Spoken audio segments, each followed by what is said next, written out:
the discipline throughout a whole 48 minutes, 4 quarters, to understand what we were willing to live with from the Lakers, knowing we wanted to take away the paint, wanted to defend without fouling and try to make them a jump shooting team with great contests and great shift activity around it. I think our guys did that, showing a lot of different looks. And whenever those guys, they're a really good team. They're really balanced. They got some great primary ball handlers and some playmakers. And I think that our guys, whenever they went on a run, did a phenomenal job of responding and really just gathering their composure, talking in timeouts of what they're seeing on both ends of the floor, and then taking it to the floor and quickly applying it. So just really proud of the group for being as resilient as they were. What did you see in LaMelo's leadership at crunch time, not just with the plays that he was making, but with managing the group as well? Yeah, just did a great job of playing at a pace that I think that we wanted at the end of the game, understanding who we wanted to attack, getting our spacing in a better place. And then the part that just shows his leadership and I think his growth is trusting the pass. There are some opportunities there where he could try to dribble through a double team or make a play himself, but I think that he ran whatever play we wanted to run, whatever action, and whatever the game kind of gave him, he made the right play. And so, super proud of him for continuing to make the plays for himself, but also for his teammates and continue to trust them.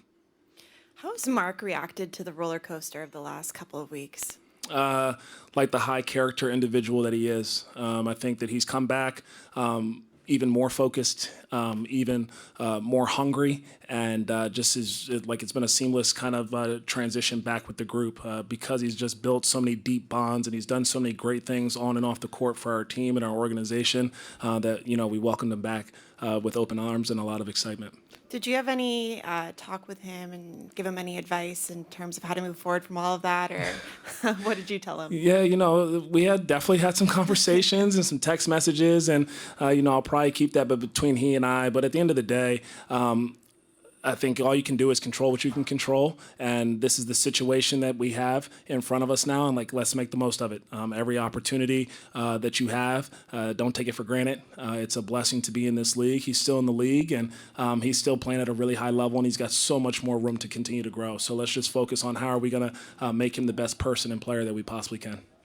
Going back to Melo, you mentioned, I guess, a little bit of maturity in him kind of finding the pass and stuff in the fourth quarter there. Just what does it say about, again, his growth to not be able to, as you mentioned, force those plays, find Josh for that three, just make plays that have to help you guys win games? Yeah, it's like you kind of just said right there, it's building winning habits.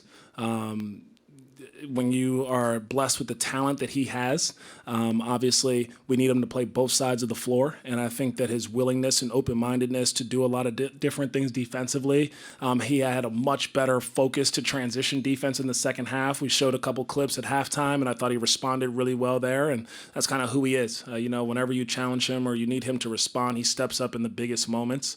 But I do think that to whom much is given, much is expected. And he welcomes that. He shoulders that load. And the winning habits that he's building to trust his teammates, I think it's going to pay dividends in the long run for our team.